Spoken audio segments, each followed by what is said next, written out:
Shalom Bapak Ibu Saudara dimanapun berada, kita akan beribadah secara online, kita akan mendengarkan kebenaran firman Tuhan. Sebelumnya mari kita akan berdoa. Tuhan, kami datang kepadamu, kami mengucap syukur di dalam hidup kami percaya Engkau Allah yang terus hadir di dalam kehidupan kami. Terima kasih buat berkat, kasih setia, pemeliharaanmu atas setiap kami. Dan sebentar lagi kami akan merenungkan kebenaran firman-Mu. Biarlah firman Tuhan yang diberitakan, ya Tuhan, boleh membuat iman kami semakin bertumbuh di dalam Tuhan. Hidup kami semakin diubahkan untuk semakin serupa dengan Kristus. Terima kasih, Tuhan persiapkan hati jemaat dimanapun mereka berada, kiranya mereka boleh dengan serius beribadah dan mendengarkan firman-Mu. Tuhan pakai hamba-Mu menjadi saluran berkat pada saat ini. Dalam nama Tuhan Yesus, kami sudah berdoa dan mengucap syukur. Amin. Shalom, saudara-saudara. Firman Tuhan pada sore hari ini terambil di dalam kitab Mazmur, pasal yang ke-73, ayat yang ke-28, yang berbunyi demikian, tetapi aku suka dekat pada Allah. Aku menaruh tempat perlindunganku pada Tuhan Allah, supaya dapat menceritakan segala pekerjaannya. Amin. Aku di sini, kalau Bapak Ibu baca ayat 1, ia disebut Asaf, saudara-saudara. Dia mengatakan pengakuannya di hadapan Tuhan, bahwa suka dekat dengan Tuhan. Nah, judul firman Tuhan hari ini adalah dekat Tuhan untuk apa? Saudara-saudara, kalau kita melihat kitab Mazmur secara keseluruhan, Mazmur itu juga merupakan firman Tuhan. Kenapa? Karena ada beberapa orang yang tidak mempercayai Mazmur sebagai firman Tuhan. Mengapa, saudara-saudara? Karena waktu Allah berbicara, pasti semua orang percaya itu firman Tuhan karena Tuhan yang berbicara. Tetapi kalau manusia yang berbicara, ya, apakah itu adalah firman Tuhan? Dan kalau kita lihat di dalam kitab Mazmur, banyak orang, saudara, tokoh-tokoh, ya, yang berbicara mengungkapkan isi hatinya dengan jujur di hadapan Tuhan. Makanya ada kelompok yang meragukan apakah Mazmur itu merupakan firman Tuhan. Tapi hari ini kita boleh merenungkan, walaupun Allah berbicara, walaupun manusia yang berbicara, di dalam Mazmur ada Daud, ada Musa, ada Salomo, bahkan yang kita baca hari ini adalah Asaf, saudara, berbicara, mengungkapkan isi hatinya kepada Tuhan, merupakan pengakuannya di hadapan Tuhan, itu juga merupakan firman Tuhan. Lalu yang kedua, saudara, kalau kita membaca kitab Mazmur, sebenarnya tidak menjamin kehidupan anak-anak Tuhan khususnya bebas dari masalah. Kalau kita merenungkan kitab Mazmur, saudara, banyak orang-orang umat Tuhan pada masa itu yang juga mengalami berbagai masalah dan pergumulan. Seolah-olah Tuhan tidak menolong, Tuhan seolah-olah diam, sehingga kita bisa melihat di Mazmur 22 khususnya, Raja Daud mengaku, Allahku, Allahku, mengapa engkau meninggalkan aku? Bahkan dia melihat ketika umat Israel di padang gurun, mereka berdoa, Tuhan mendengar. Tapi Daud sendiri ketika berdoa, saudara, Tuhan mengabaikan, seolah-olah Tuhan tidak mendengar. Daud merasa seolah-olah Allah meninggalkan dia. Nah, itulah yang dialami oleh pemazmur. Jadi tidak menjamin kehidupan umat Tuhan, orang dekat Tuhan sekalipun, bebas dari masalah. Lalu yang ketiga, saudara-saudara, Mazmur itu berisi tentang nyanyian dan doa. Sehingga banyak nyanyian-nyanyian yang diciptakan yang muncul dari kitab Mazmur. Nah, saudara-saudara, kalau kita lihat di Mazmur pasal yang ke-73, ini merupakan Mazmur hikmat. Kalau kita lihat ada 8 jenis kitab Mazmur. Yang pertama ada Mazmur ratapan. Nah, ini biasanya mengungkapkan penderitaan atau pergumulan pribadi sang pemazmur dengan Tuhan. Yang kedua ada Mazmur ucapan syukur atas pertolongan Tuhan. Ada Mazmur pujian, itu yang ketiga, saudara-saudara, sehingga mereka mengungkapkan isi hati saudara kepada Tuhan dan dibentuklah nyanyian atau pujian. Dan juga ada yang keempat, Mazmur keselamatan. Saudara, apa yang telah diperbuat Tuhan terhadap umatnya. Nah, itu yang dikisahkan di dalam kitab Mazmur. Juga yang kelima ada Mazmur perayaan atau pengukuhan, terutama tentang perjanjian atau Mazmur Raja, Bapak Ibu. Yang keenam ada Mazmur Hikmat. Nah, ini memuji hikmat dan kehidupan yang bijaksana. Nah, ada di dalam Mazmur 36, 37, 73 yang kita baca, yang kita renungkan hari ini, 112, 127, 128, dan 133. Semuanya itu merupakan Mazmur hikmat. Lalu yang keenam ada Mazmur nyanyian iman, dan yang ke-8, saudara, itu tadi yang ke-7 ya, yang ke-8 ada Mazmur kutukan, saudara. Nah, sekarang kita akan melihat di dalam Mazmur 73 itu dikatakan kelompok Mazmur hikmat, dan di dalamnya dituntut untuk hidup bijaksana. Asaf, siapakah dia? Kalau kita lihat, saudara, seorang ahli musik dari suku Lewi, penyanyi utama dengan memakai ceracap ketika tabut dibawa ke Yerusalem. Bapak Ibu bisa baca di 1 Tawarik 15 ayat 17 dan 19. Dan juga dia diangkat oleh Daud sebagai kepala paduan suara dalam ibadah, ada di 1 Tawarik 16 ayat 4 dan 5. Dan yang terakhir sebagai penulis Mazmur yang digunakan Hizkia dalam memulihkan ibadah di Bait Allah yang tertulis di 2 Tawarik 29 ayat yang ke-30. Nah, saudara-saudara, Asaf tadi berkata, tetapi aku suka dekat dengan Allah. Saudara-saudara, kata lain dari suka itu apa? Saudara-saudara, ya, hobi atau keinginan. Nah, mungkin secara umum kita suka dengan jalan-jalan, saudara, luar kota, luar pulau, mungkin sampai juga ke luar negeri ya. Lalu jalan-jalan di nuansa pantai, di gunung-gunung, dan lain sebagainya. Kalau dalam konteks kota, saudara, jalan-jalan dari mall satu ke mall yang lain. Tetapi apakah kesukaan kita di dalam waktu setahun terakhir ini, Bapak Ibu Saudara, terlaksana? Ya, saya percaya semua hobi, semua keinginan, semua kesukaan orang pada umumnya tertunda, Bapak Ibu, karena pandemi COVID-19 belum berakhir.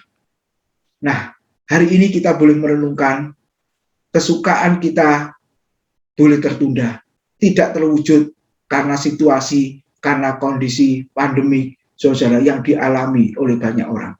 Tetapi ada kesukaan, ada hobi, ada keinginan yang tidak bergantung kepada keadaan, situasi, dan kondisi. Apakah itu, saudara? Yaitu dekat dengan Tuhan. Apakah kita pada saat ini berani berkata seperti Asaf, aku suka dekat dengan Tuhan. Bahkan Daud di dalam Mazmur 62 ayat 2 dan 3 mengatakan hal yang sama. Di situ dikatakan Daud memiliki pengakuan, hanya dekat Allah saja aku tenang. Daripadanya lah keselamatanku. Hanya dialah gunung batuku dan keselamatanku.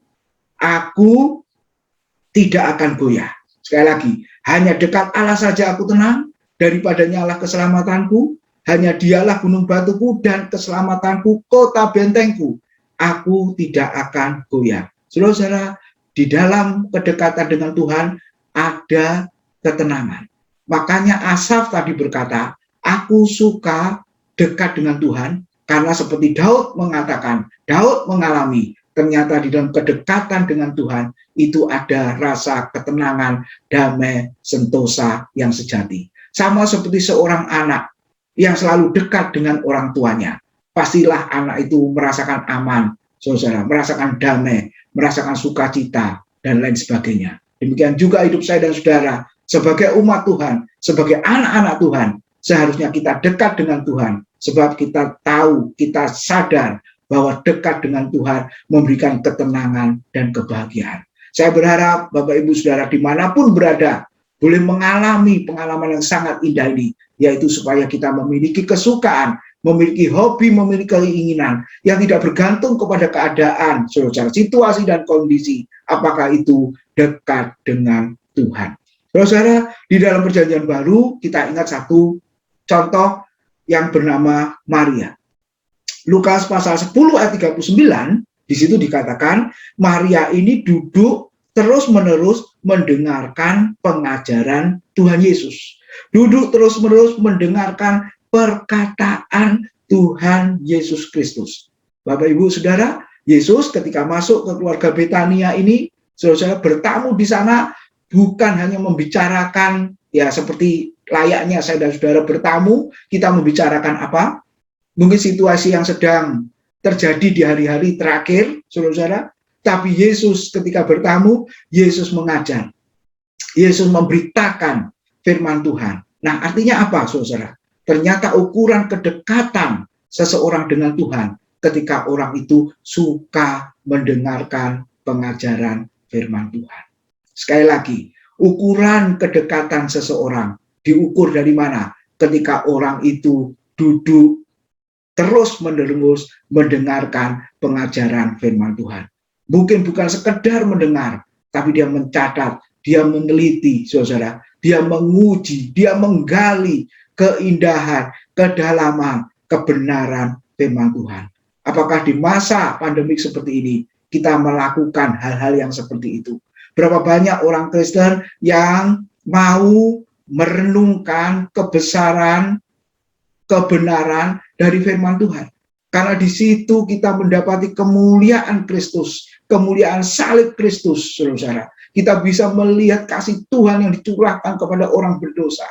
Ketika saya dan saudara merenungkan, mendengarkan, meneliti, akhirnya kita akan takjub bahwa isi kedalaman dari firman Tuhan semuanya membicarakan tentang Kristus yang mengasihi saya dan saudara yang adalah orang berdosa. Berapa banyak orang Kristen suka dengan khotbah jenis pengajaran.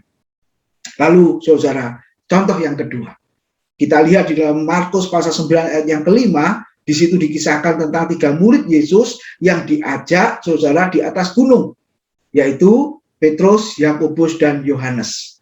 Saudara, di atas gunung mereka melihat kemuliaan Tuhan, mereka merasa dekat dengan Tuhan, sehingga salah satu murid yang namanya Petrus berkata seperti ini, Rabi atau guru artinya, betapa bahagianya kami berada di tempat ini. Saudara, ini satu pengalaman yang luar biasa. Kalau Daud, Asaf, pemazmur yang lain, ketika dekat dengan Tuhan, merasa damai sejahtera, merasa sukacita. Kenapa? Karena Tuhan dianggap, dipercaya, dialami sebagai kota benteng, kota keselamatan, kota perlindungan, sehingga kalau masuk di sana merasakan tenang, merasakan damai, saudara. Demikian juga murid Tuhan, Petrus berkata, betapa bahagianya kami berada di tempat ini. Betapa indahnya kami dekat dengan Tuhan. Sampai Petrus berkata, Guru, maukah engkau kami dirikan 3 kemah? 1 untuk engkau, 1 untuk Musa, 1 untuk Elia. Karena saat itu Yesus berubah rupa, artinya menunjukkan kealahannya, saudara, dan para murid mengalami semuanya itu. Jadi saudara, benar, ketika orang Kristen, orang percaya, mengalami kedekatan dengan Tuhan, dia akan mengalami sukacita dan bahagia. Sama seperti seorang anak yang dekat dengan bapaknya, anak itu merasa aman, merasa damai, merasa sukacita. Demikian juga saya dan saudara, kalau kita dekat dengan Tuhan, pastilah kita merasakan damai, sukacita, dan bahagia. Tetapi saudara, kebahagiaan, kedamaian, apakah kita miliki sendiri? Banyak orang mengalami dekat dengan Tuhan, dinikmati sendiri, saudara, dialami sendiri. Tetapi apa yang dikatakan oleh firman Tuhan? Di dalam Mazmur tadi, Asaf berkata di bagian yang terakhir, aku suka dekat dengan Tuhan, tujuannya supaya aku dapat menceritakan segala pekerjaannya. Jadi saudara-saudara, kita bisa melihat ketika sudah dekat dengan Tuhan, Tuhan memiliki tujuan. Kenikmatan, sukacita, kebahagiaan tidak kita alami sendiri, tetapi harus kita bagikan kepada orang lain. Yesus dengan ketiga muridnya tidak terus di atas gunung. Para murid mengalami sukacita, saudara, di atas gunung, tidak, saudara.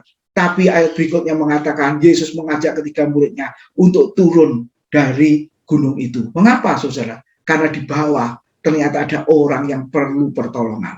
Coba kita lihat Markus 9 ayat 17 dan 18 dikatakan, kata seorang dari orang banyak itu, Guru, anakku ini kubawa kepadamu, karena ia kerasukan roh yang membisukan dia. Dan setiap kali roh itu menyerang dia, roh itu membantingkannya ke tanah, lalu mulutnya berbusa, giginya berkertakan dan tubuhnya menjadi kencang. Aku sudah meminta kepada murid-muridmu, khususnya yang lain, saudara, supaya mereka mengusir roh itu, tetapi mereka tidak dapat. Jadi, para murid tidak dapat menolong orang yang dikatakan kerasukan roh yang menyebabkan orang itu bisu. Makanya Yesus dengan Petrus, Yakobus, dan Yohanes harus turun dan akhirnya menolong orang yang perlu ditolong, orang yang kerasukan roh yang menyebabkan bisu itu tadi. Saudara-saudara, kisah ini boleh mengingatkan setiap kita. Kita harus dekat dengan Tuhan, sehingga kita mengalami kedamaian, sentosa, bahagia. Tetapi perasaan, pengalaman itu tidak kita nikmati sendiri, tetapi harus kita bagikan kepada orang lain, supaya kita dapat menceritakan segala pekerjaan yang Tuhan sudah lakukan dalam hidup kita. Saudara-saudara, apakah itu? Tuhan sudah menyelamatkan kita. Tuhan sudah mengampuni dosa kita. Tuhan sudah menebus dosa-dosa kita. Seharusnya kita yang harus mati binasa karena dihukum karena dosa-dosa kita. Tetapi Tuhan sudah mengampuni dosa. Bukankah itu merupakan pengalaman, saudara, sehingga kita bisa berdamai dengan Tuhan, sehingga kita bisa bersekutu lagi dengan Tuhan. Betapa indahnya hubungan yang sudah dipulihkan itu. Oleh sebab itu, keindahan, kenikmatan, kebahagiaan yang sudah diselesaikan, didamaikan, saudara, ya, dipulihkan oleh Tuhan kepada Bapa di surga, kita boleh beritakan, ceritakan kepada orang lain. Nah, biarlah firman Tuhan sore ini mengingatkan akan panggilan setiap kita, dimanapun kita berada, harus dekat Tuhan. Dan yang kedua, kita harus menceritakan kebahagiaan, sukacita, kedamaian kepada orang lain.